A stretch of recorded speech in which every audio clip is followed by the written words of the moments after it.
Fala pessoal, estamos aqui para mais um vídeo do nosso conteúdo historiístico Civilização Hebraica. Quer entender tudo sobre os hebreus, né? De onde vieram, né? Qual foram os fatos principais históricos, né? Quem são os personagens da civilização hebraica, né? Se tu quer saber sobre tudo isso e muito mais, então antes de mais nada, se inscreve no canal, ativa o sininho para não perder nenhum vídeo.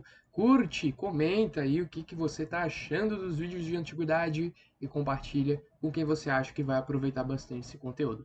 Então, bora lá, né? Assim como qualquer outra civilização que você estude, né? Seja da antiguidade, né? Seja aí da modernidade, seja da Idade Média, de qualquer momento histórico, né? Você precisa saber três fatores principais, né? Vocês talvez não tenham percebido, mas a gente sempre fala sobre a terra, o povo, né? E o fato histórico, as ações, as guerras, né? Os movimentos, o que aconteceu com aquele povo naquele local, né? Quando se trata de civilização hebraica, né, a primeira questão que vem é de quem estamos falando. Estamos falando do povo hebreu, né? Aquele povo, né, que a gente conhece, né, que vai ser o povo de Moisés, né, o povo de Canaã, o povo do Jacó, do Esaú, né? Essa que a gente conhece, né, as histórias da Bíblia e tudo mais. Saiba você que a gente pode utilizar outros sinônimos, né? Claro que não são exatamente sinônimos, mas são palavras que a gente pode substituir. Em vez de hebreu, a gente pode chamar de o povo judeu, por que não? Né? Que é a denominação que a gente utiliza atualmente para denominar uma pessoa que crê, né, que tem a sua fé pautada nos princípios judaicos, né, que é uma religião, o judaísmo, beleza? A gente pode chamar também de povo israelense, né, os israelitas, né, que são as pessoas que habitam a terra de Israel. A gente vai ver mais para frente por que tem esse nome, beleza? Então aqui, né, a gente já falou sobre quem, agora onde, né? Onde se dá, né, a habitação do povo hebraico? Se dá no que a gente conhece hoje como Palestina, que também vai ser conhecida para o povo hebreu como Terra Prometida, né, que seria a Terra Prometida por Yahvé, né, dentro da religião monoteísta, né, onde eles acreditavam nesse Deus Yahvé, que seria então esse grande Deus que conduziria o povo hebreu àquela terra, que seria uma terra fértil para eles, né, se estabilizarem, estabilizarem. E aí a gente vai ter nessa terra prometida, né, para os filisteus e cananeus, digamos assim, que também pode ser chamada de terra de Canaã, tá? Que vai ser outro personagem aí. São muitos personagens, tá? Esses personagens são tirados de diversas fontes históricas, né? E outras fontes bibliográficas também, né? Uma delas é a Bíblia, né? Então vocês podem ver lá que existem muitos personagens, né? A gente vai tratar, é claro, dos principais, beleza? E aí agora, né, já que a gente já sabe onde e quem, a gente precisa saber o que, né? Então, aqui eu já mostrei para vocês a Palestina, né? Essa região em volta aí do Rio Jordão, que vai ser o principal rio dessa civilização, tá? Que desemboca no Mar Morto. A Palestina, que vai ser uma região bem disputada, tá? E aqui eu trago para vocês uma cidade, né? Que seria Cafarnaum, na Galileia. Aqui o ruínas, né, dessa cidade, provavelmente um sítio, né? De pesquisas historiográficas e tudo mais, então um local aí de preservação e, por que não, turismo, certo? Então, a gente já sabe, né, o local, né, a localização do povo hebreu, e agora a gente precisa entender as atividades, né? Quem são eles, tipo, o que a gente está estudando do povo hebreu. Então, começando, é claro, com a economia, uma das principais atividades humanas, né? A economia dos hebreus é pautada principalmente na agricultura, tá, pessoal? Em um primeiro momento, né? Em um segundo momento, quando a gente vai ter o auge da civilização hebraica, aí sim a gente vai ter o comércio tendo seu destaque. E aí a gente vai ter a Palestina sendo o elo de ligação entre a Mesopotâmia e o Egito. Beleza? E aí a gente vai ter vários entrepostos comerciais nessa região, né, na Palestina, em Israel, né? Chame como você preferir. Beleza?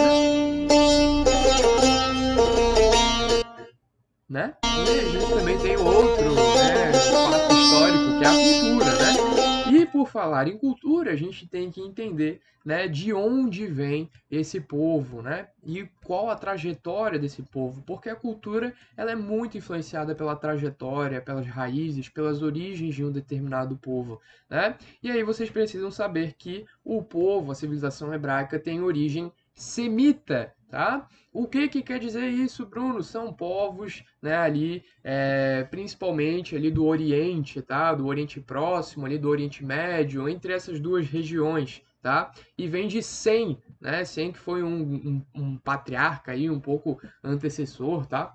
E a gente vai ter aí esses povos, né, principalmente no sul da Mesopotâmia, ou um pouco mais a oeste da Mesopotâmia, que vão ser povos semitas, vão ser os primeiros povos que vão dar origem, então, aos hebreus, tá? Um detalhe, né, é daí que vem a expressão antissemita, né? Então, quando a gente se refere a uma pessoa que tem aversão, uma pessoa que tem, enfim, algum tipo de preconceito com os judeus, a gente diz que essa pessoa é antissemita, tá? Então, quando a gente for ver nazismo, né, lá na frente a gente vai ver que foi um momento antissemita na história, né, da Europa do século XX, e a gente vai ver, então, né, toda aquela questão dos campos de concentração. Então é daí que vem essa palavra, tá, galera? Povos de origem semita. Tranquilo? São esses povos de origem semita, eles vão migrar lá por volta de 2000 a.C. do sul da Mesopotâmia em direção ao oeste, tá? E nesse momento eles são nômades, certo? Eles vão ser, é claro, pastoris, né? Eles vão trabalhar com determinada agricultura, determinada pecuária, tá? E só por volta de 1850 eles vão se estabilizar no Vale do Rio Jordão, tá? Onde eles vão então passar a ser sedentários e agora sim a agricultura é um pouco mais forte, né? E maior, né? Com maior extensão. Tranquilo? O que mais? A gente vai ter a principal fonte histórica, como eu falei para vocês, sendo o Antigo Testamento, tá? É a Bíblia, né? Mas principalmente o Antigo Testamento, porque o Novo Testamento, né? Ele é um compêndio, digamos assim, de fontes históricas depois de Jesus Cristo, que para os judeus não é considerado o Messias, tá? Então esse é um detalhe muito do importante, tá, galera? Porque os judeus não acreditam que o Messias chegou, né, à Terra. Então a gente vai ter aí essa religião, né, a religião judaica, não considerando Jesus Cristo como Salvador, tá? E aí eles acreditam que ainda virá um Messias, beleza?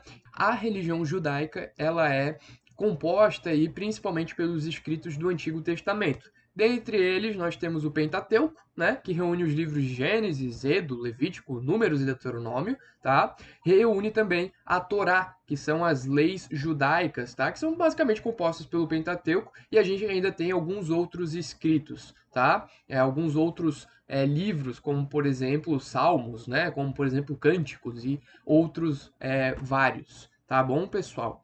E aí, né, a gente agora vai estudar outra coisa, né? A gente já viu cultura, agora nós precisamos entender a trajetória, né? A periodização da civilização hebraica, ela é dada com base no tipo de liderança que o povo hebreu teve ao longo do tempo. Então a gente tem três fases: a fase dos patriarcas, a fase dos juízes e a fase dos reis, né, da monarquia, da realeza. Tá bom, pessoal? Começando pelos patriarcas, nós vamos ter 5 grandes patriarcas, os 5 primeiros, né? Abraão, que vai ser o carinha que vai sair lá da cidade de Ur, lá do sul da Mesopotâmia, né? E ele então vai realizar essa migração para o oeste, tentando achar a terra prometida, tá? Ele que teve muitos problemas aí de ter um filho, né? Enfim, teve toda essa questão, na Bíblia fala bastante sobre isso, né? Considere você ou não a Bíblia uma fonte histórica relevante, né? Claro que a gente tem que considerar que lá tem muito anacronismo, lá tem muita linguagem simbólica e metafórica, então não é uma fonte histórica 100% que deve ser considerada 100% literal, tá? Tem que ter a interpretação histórica e o bom senso do historiador, tá? Então isso é muito importante também de ser levado em conta, tá? tá? A gente tem aí, né, então essa questão do Abraão chegando, né, por perto da Terra Prometida, e a gente vai ter aí ele sendo o grande ancestral comum do que, Bruno? Das três grandes religiões, tá? Ele que foi um dos primeiros semitas a ir ao oeste, e a gente vai ter ele então sendo o ancestral do judaísmo, do cristianismo e do islamismo, as três grandes religiões monoteístas da atualidade. Beleza? O Abraão vai deixar o seu filho Isaac, né? O Isaac aí que vai ser um cara que vai seguir o legado de seu pai, né? Vai ser o segundo grande patriarca, né? O Isaac vai ter um filho chamado Jacó, que a gente pode também chamar de Israel, tá? Então Jacó e Israel são sinônimos. Você pode chamar terra de Jacó, terra de Israel, patriarca Jacó, patriarca Israel. É a mesma coisa, tá? Inclusive, até por isso que a gente vai ter Israel sendo aí considerada esse nome para esse país atualmente, né, e para essa terra, a terra de Israel, tá? Não é coincidência, né, que a gente vai ter Israel sendo formada por 12 tribos, 12 filhos de Jacó, tá? Ou 12 filhos de Israel, né? Então, os 12 filhos do Jacó vão formar as 12 tribos de Jacó ou de Israel, tá? Então é tudo muito a mesma coisa, né? Jacó, Israel, né? Para a terra, para o patriarca, às vezes confunde mesmo, mas é basicamente isso, tá bom, pessoal?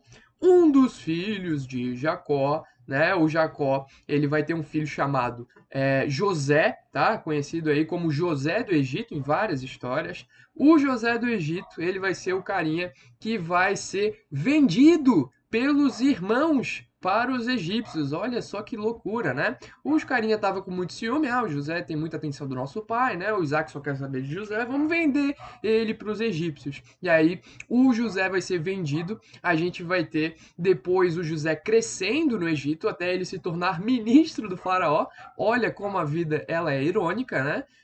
Para sambar na cara dos irmãos, né? Ele foi lá e se tornou ministro do faraó. Chamou o pai, falou assim: ó pai, aí os Ixos estão chegando aí perto da Palestina, pai. A plantação aí tá ruim, né? As terras não estão mais férteis. Vem pro Egito que aqui tem comida em abundância. Aí a gente vai ter, né, essa migração para o Egito, tá? Do povo hebreu. Isso vai ser em um primeiro momento bom, tá? E isso vai ser visto, inclusive, olha só que interessante, para a civilização egípcia, né? Quando a gente estuda o Egito Antigo, a gente vê isso como a invasão hebraica, né? É claro que aqui a gente vê como migração hebraica, né, para o Egito. Então, para vocês verem como o termo muda dependendo do ponto de vista histórico que tu tá fazendo, né? Que tu tá olhando. Então, né, para essa invasão hebraica, né? Que aconteceria então no Médio Império Egípcio, tá? E como eu falei, nesse primeiro momento vai ser tudo lindo, maravilhoso, né? Vai ter uma determinada paz, mas aí depois, né, os egípcios vão escravizar o, o povo hebraico, tá? E a gente vai ter então esse momento de escravização, né? Que só será findado com o novo Império Egípcio, tá? Depois ali enfim, que os egípcios vão ter problema com os Ixos, vão se livrar dos Ixos, e aí vai aparecer um cara, né, para os hebraicos, que vai ser o Moisés, e o Moisés vai libertar o povo hebreu da escravização lá por volta de 1250 antes de Cristo, tá? E aí o Moisés vai levar todo mundo para embora daquela desgraça, daquele país, né, que estava escravizando eles, vai levar todo mundo para embora do Egito e eles vão atravessar a península do Sinai, percorrer toda aquela região e então, né, fazer isso que a gente conhece como o Êxodo, né, que foram 40 anos peregrinando no deserto, né, tentando voltar para a Terra Prometida. No meio do caminho, eles vão parar no Monte Sinai, onde Deus entregaria aí os 10 mandamentos, né? Yahvé entregaria os 10 mandamentos para o Moisés. E ordenaria para o Moisés, Moisés, construa o tabernáculo para, né, guardar a arca da aliança com os 10 mandamentos que eu te entreguei. E aí o Moisés vai mobilizar todo o povo hebraico para construir a tal do tabernáculo para guardar a arca da aliança. Tá bom, pessoal? O Moisés então vai levar o povo para, né, mais para dentro da terra, mais para o norte, para o nordeste, né, tentando chegar à terra prometida, a terra de Canaã, a Palestina, tá? O Moisés vai acabar falecendo e quem vai assumir, né, a liderança vai ser um carinha chamado Josué, né? O Josué, ele vai começar a conquista da terra prometida, né, contra cananeus e filisteus. Ele vai começar a dominar os territórios e a entregá-los para outros patriarcas, né, para outras famílias hebraicas, e assim a gente vai ter um repovoamento daquela terra pelos hebreus. Beleza? Depois do período do Josué, a gente vai ter o início da fase dos juízes. Porque depois da disputa com os cananeus e filisteus e da maioria da vitória contra cananeus e filisteus, a gente vai ter os chefes militares ganhando muito prestígio, né? Dentre eles Jefté, Sansão, Gedeão, Samuel, né? Essa galera aí vai acabar ganhando bastante prestígio e tornando-se líder, né? Desses, enfim, líder dos hebreus, tá? E nessa ocasião eles vão ser chamados de juízes, beleza? O que vai acontecer é que depois, né, dos juízes, o povo vai clamar por um rei, e aí a gente vai ter a proclamação do rei Saul, que vai ser o primeiro rei que vai acabar se suicidando, né, depois da derrota para os filisteus. E aí quem vai suceder o Saul vai ser o Davi, que acabava de, né, derrotar Golias, o gigante, né, filisteu, e a gente vai ter aí o Davi sendo esse grande rei, né, um dos mais conhecidos da história hebraica, né, ele que vai tomar Jerusalém dos cananeus e vai tornar essa cidade capital de Israel, certo? O Davi, porém, né, vai acabar falecendo, seu filho Salomão vai assumir o trono, e o Salomão, o filho de Davi, era um cara muito, mas muito sagaz, ele que era considerado um dos mais sábios reis de todo Israel, né, de toda a história de Israel. Ele vai acabar conseguindo levar os hebreus para o apogeu, para a grande fase, né, de exuberância da civilização hebraica, tá?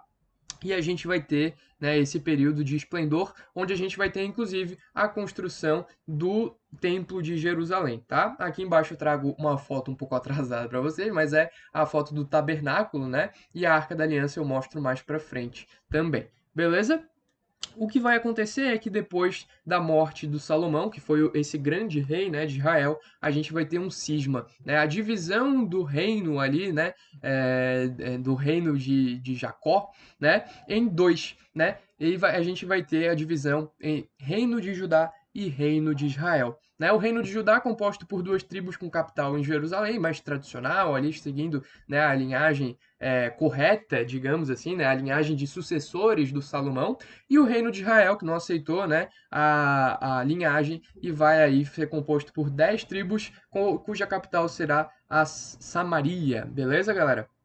O que vai acontecer é que essa divisão vai dividir, né, de fato, e vai enfraquecer o povo hebreu, e a gente vai ter, né, um desenrolar de eventos que vai levar à dominação dos hebreus pelos assírios, tá? Os assírios vão então em 721 a.C. conquistar o reino de Israel, né, o reino do norte, digamos assim. E aí, em 578 a.C., os caldeus, outro povo mesopotâmico, vão destruir o reino de Judá, né, levando-os para o cativeiro na Babilônia. Eles vão escravizar os hebreus, né, principalmente a galera do reino de Judá, que ainda não tinha sido capturada, né, ou assimilada, e vão levar para a Babilônia em cativeiro, certo? Depois disso, a gente vai ter os persas, tá? Isso foi por volta de 578 a.C. Pouco depois, os persas libertam os hebreus e deixam eles voltarem para a terra prometida, para a terra de Canaã, tá? Só que não durou muito, né? Esse período aí de reconstrução, esse período aí de, enfim, de volta, né, para essa terra na Palestina, porque, né, logo depois a gente tem o Alexandre o Grande, né, da Macedônia, dominando essa terra, né, essa terra da Palestina, ali por volta de 330 a.C.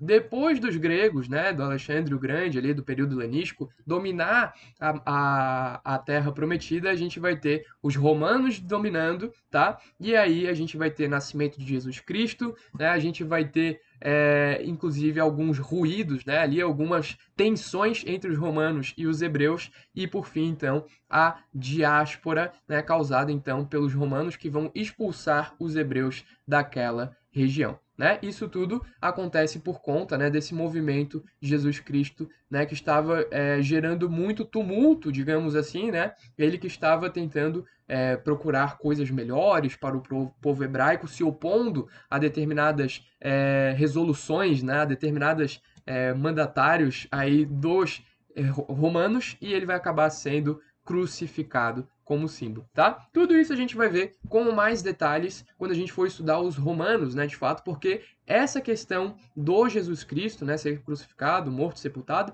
ela é muito, mas muito relevante para a história da Roma Antiga e para a história da nossa humanidade de maneira geral. Beleza, galera? Então, né, do povo hebraico é até Jesus Cristo, mais ou menos, ali até os romanos, tá? Né, essa primeira parte de povo hebraico na antiguidade. Por quê? Porque os hebraicos, né, os judeus, digamos assim, né, esse povo que acredita ali apenas na Torá, apenas no Pentateuco, no Antigo Testamento, eles não vão considerar que Jesus Cristo teria sido esse Messias Salvador. Eles ainda acreditam que virá um Salvador. Beleza? E aqui então eu trago algumas imagens para vocês, né? Aqui a peregrinação, né? O que foi o êxodo, né? Qual foi o caminho que o Moisés levou o povo hebraico para voltar à terra, né? Ali da Palestina, né? Que nessa época era dominada pelos felícios, né? Então por isso que está aí Filisteia, tranquilo? Aqui uma imagem, né? Muito provavelmente uma imagem de Abraão, tá? Aqui na primeira peregrinação, né? Lá do sul da Mesopotâmia para a Terra Prometida, o Moisés com os 10 mandamentos em sua mão e aqui a Arca da Aliança, né, que guardaria esses 10 mandamentos. Beleza, galera? De Hebreus era isso, espero que tenham gostado, espero que tenha ajudado o seu estudo. Beijão, te vejo numa próxima. Valeu!